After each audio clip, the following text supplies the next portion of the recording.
Kituufu nti lwali lunaku olwa Sande ennaku z'omwezi 13 era twalaba akavidiyo kazze nga katambula buli wamu.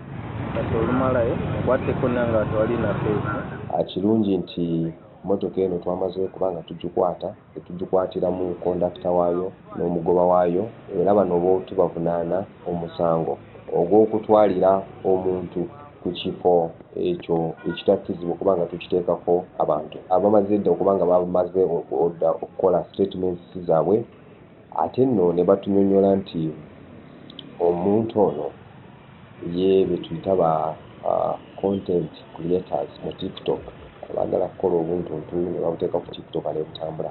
So era bamaze edda okubanga batugamba nti yabawayo akasente $2,000 okukola ekintu bwe kityo.